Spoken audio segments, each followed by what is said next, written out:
అండి, ఈ రోజు కూడా ఒక చక్కటి టిప్ తోని మీ ముందుకైతే వచ్చేసాను. మరి ఈ రోజు టిప్ ఏంటో తెలుసా? పిల్లలకి జ్ఞాపక శక్తి తగ్గిపోయినప్పుడు వాళ్ళ మెమరీ ఇంకొంచెం ఇంక్రీజ్ చేయడానికి, దాంతో పాటుగా కాన్సంట్రేషన్ ని పెంచడానికి మనం ఇంట్లోనే ఉన్న ఒక ఔషధపు టానిక్ ని అయితే వాళ్ళకి తయారు చేసి ఇవ్వచ్చు. ఇది టానిక్ అనే కన్నా షర్బత్ అంటే బాగుంటుంది. ఇది ఎలా తయారు చేసుకోవాలి, వేటితో తయారు చేయాలి, ఇంకా ఇది ప్రతిరోజు ఇవ్వడం వల్ల వాళ్ళ మేధాశక్తి ఇంకా అలాగే కాన్సంట్రేషన్ పెరగడం అనేది జరుగుతుంది. దాంతో పాటుగా ఇల్ హెల్త్ గా ఉన్న వాళ్ళకి కూడా చాలా బాగా పనిచేస్తుంది. చిన్నపిల్లలే కాదు, పెద్దవాళ్ళు కూడా తాగవచ్చు. అయితే ఈ డ్రింక్ ఎలా తయారు చేసుకోవాలనేది వీడియోలో చూపిస్తాను, చూసేయండి.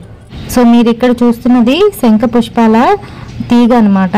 ఇది తీగ మాదిరిగానే వస్తుంది, ఎక్కడైనా మొలిచేస్తాయి ఈజీగాను. దీనికి విత్తనాలు ఉంటాయండి, విత్తనాల ద్వారా వస్తాయి అన్నమాట. మన ఇండియాలోని ఎక్కువగా కనిపించేది ఈ బ్లూ కలర్ ఇంకా అలాగే వైట్ కలర్ బెల్ ఫ్లవర్స్ అన్నమాట. ఈ బెల్ ఫ్లవర్స్ మనకి చాలా రకాలుగా ఉపయోగపడతాయి. మెడిసినల్ వాల్యూస్ కూడా ఇందులో చాలానే ఉన్నాయి. చాలా మందికి తెలీదు. దీంతో డ్రింకులు చేస్తున్నారు, ఎన్నో రకాల షర్బత్లు కూడా తయారు చేసుకుంటారు. అయితే ఇది ఎలా యూజ్ చేయాలి, పిల్లలకి ఏ విధంగా ఉపయోగపడుతుంది అనేది తెలుసుకుందామండి. ఇది అమృతం లాగా ఉపయోగపడుతుంది అన్నమాట.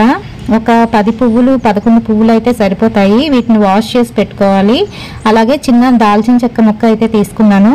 మార్నింగ్ పరగడుపునే మనము పిల్లలకి ఇది ఇచ్చినట్లయితే చాలా మంచిగా ఉపయోగపడుతుంది. వాళ్ళ మెమరీ లాస్ అవ్వకుండా ఇంకా అలాగే ఎక్కువ కాన్సన్ట్రేషన్తో ఉంటారనమాట. కొంచెంగా వాటర్ వేసి అందులోని ముందుగా దాల్చిన చెక్క బాగా మరగనివ్వాలి. అది తలదలా మరిగిన తర్వాత అప్పుడు మనం అందులో పువ్వులు వేసుకోవాలన్నమాట. ఒక గ్లాస్లోని 1 స్పూన్ తేనె అయితే వేసుకుంటున్నాను. పెద్దవాళ్ళకి చిన్నపిల్లలకి కూడా ఇది చాలా బాగా ఉపయోగపడుతుందండి. కాన్సన్ట్రేషన్ లెవెల్స్ని ఇంకా అలాగే మనకి ఇంటెలిజెన్స్ని కూడా పెంచుతుంది. దాంతోపాటుగా ఫ్రెష్ అండ్ గ్లోయింగ్ స్కిన్ కూడా వస్తుందన్నమాట. అయితే అది బాగా మరిగిన తర్వాత అందులో ఫ్లవర్స్ వేసుకొని చల్లార్చుకొని తాగేయడమేనండి. ఆ ఫ్లవర్స్ అన్నీ కూడా రిమూవ్ చేసేయాలన్నమాట.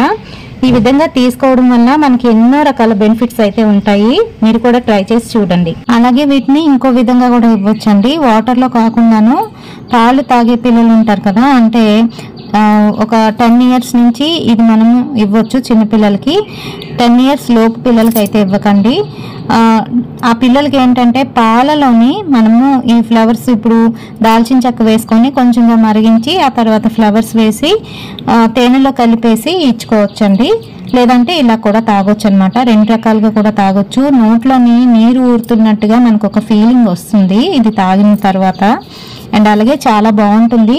ఇందులో ఏ టేస్ట్లు ఏ ఫ్లేవర్లు అనేవి ఉండవు. పువ్వులకు సంబంధించి మనం వేసిన దాల్చిన చెక్క ఇంకా అలాగే పాల వాసన లేదంటే తేనె వాసన మాత్రమే వస్తుంది. సో ఫ్రెండ్స్ చూసారు కదా, చాలా ఈజీగా ఈ విధంగానైతే తయారు చేసుకోవచ్చు. చూడండి, ఇది తయారు చేసిన ఒక అర్ధగంట లోపే మనం ఇది కన్జ్యూమ్ చేసేసుకోవాలి. అంటే అర్ధగంట తర్వాత ఇది వాడకూడదండి, ముందే మనం తాగేసేయాలి. కొంచెం చల్లారబెట్టుకొని ఆ తర్వాత మనం తీసుకోవచ్చు అనమాట. ఏం కాదండి, నేను కూడా తాగి చూపిస్తాను.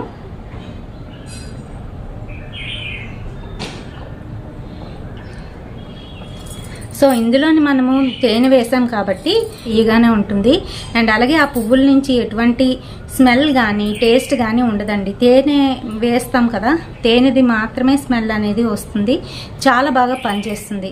మేధాశక్తికి చాలా బాగా పనిచేస్తుంది. అమృతం లాంటిదన్నమాట. పిల్లలకి చాలా బాగా ఉపయోగపడుతుంది. మరి ఈ వీడియో మీ అందరికీ కూడా ఉపయోగపడుతుందని అనుకుంటున్నాను. వీడియో నచ్చినట్లయితే తప్పకుండా ఒక లైక్ అయితే వేయండి, షేర్ చేయండి మీ ఫ్రెండ్స్ అండ్ ఫ్యామిలీ మెంబర్స్కి.